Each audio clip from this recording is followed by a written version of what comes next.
कि जो भारत का अंश था उसमें 10 से 15 राष्ट्र हो गए हैं। यह सवाल उठता है कि एक कमांडर सिपाहियों से पूछे कि हारने का अर्थ क्या है, तो उस कमांडर को पता होता है।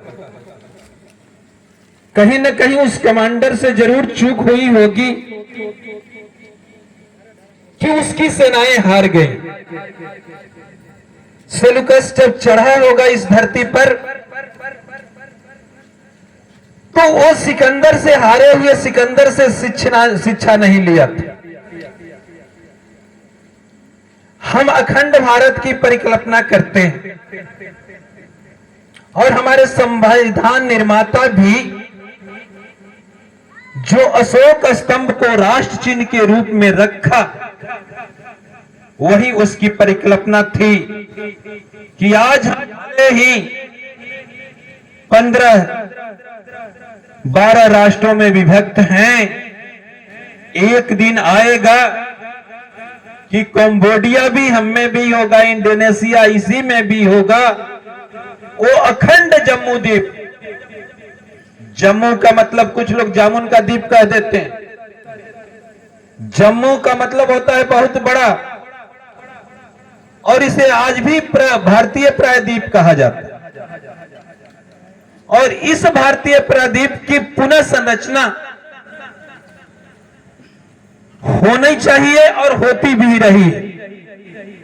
तथागत बुद्ध ने कहा था कि जो शांति तुम बाहर खोज रहे हो, तुम अंदर की शांति खोजो। ये संघर्ष हमेशा चलता रहता है। तथागत बुद्ध को भी घर छोड़ना पड़ा। तथागत बुद्ध को भी घर छोड़ना पड़ा। क्यों छोड़ना पड़ा? क्यों छोड़ना पड़ा? छोड़ने का कारण क्या था? तथागत बुद्ध ने कुछ कहा होगा शाक्य संघ को, और वो शाक्य संघ उनके बातों को नहीं माना। समझाने की कोशिश भी की, लेकिन उन्होंने नहीं माना। उन्होंने क्या कहा? अरे भाई, तुम शाक्य कोली भाई भाई हो।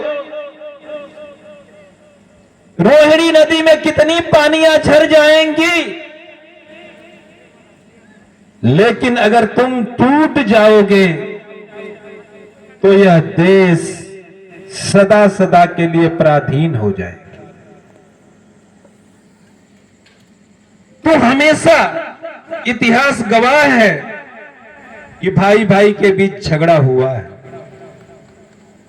भाई भाई के बीच झगड़ा हुआ है, और इतिहास ये भी गवाह है कि गुरु से शिष्य आगे बढ़ा है।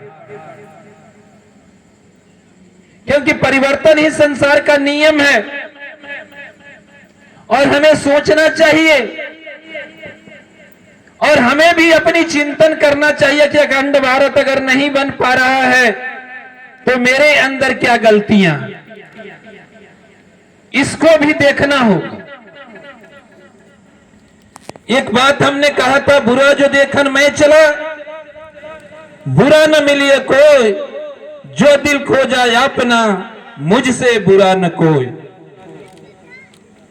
ये कबीर जी का जन्मदिन भी है।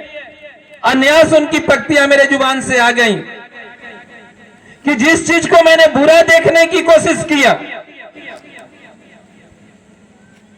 जिनको हम बाहर के लोगों को बुरा खोजने की कोशिश किया, तो बुरा कोई नहीं मिला।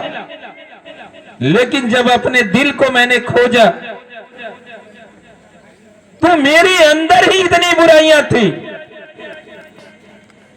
मुझसे दुनिया में कोई बड़ा बुरा नहीं हो सकता। इसी बात को भगवान बुद्ध ने भी कहा था कि बाहर कहां खोज रहे हो, अपने अंदर खोजो। ध्यान के माध्यम से सांसों को देखो, अपने अंदर देखो। जिस दिन तुम अपने अंदर झांक लोगे उस दिन तुम शुद्ध हो जाओगे। भगवान बुद्ध का जो धम्म है वो बाहरी दिखावा धम्म नहीं है, अंदर का धम्म है। शील का अगर पालन नहीं करते हो बाहरी दिखावा से, रोज पंचशील रटो, रोज रटते रटते पंचशील रट जाइए और उसको व्यवहार में नहीं लाइए तो कुछ होने वाला नहीं है।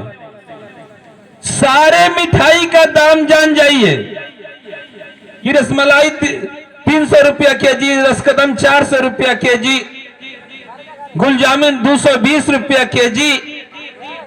उस केजी नापने से कहीं कुछ होने वाला नहीं है। जब तक वह मुंह में नहीं जाएगा, जिसका स्वाद नहीं लीजिएगा, तब तक आपका भलाई होने वाला नहीं है।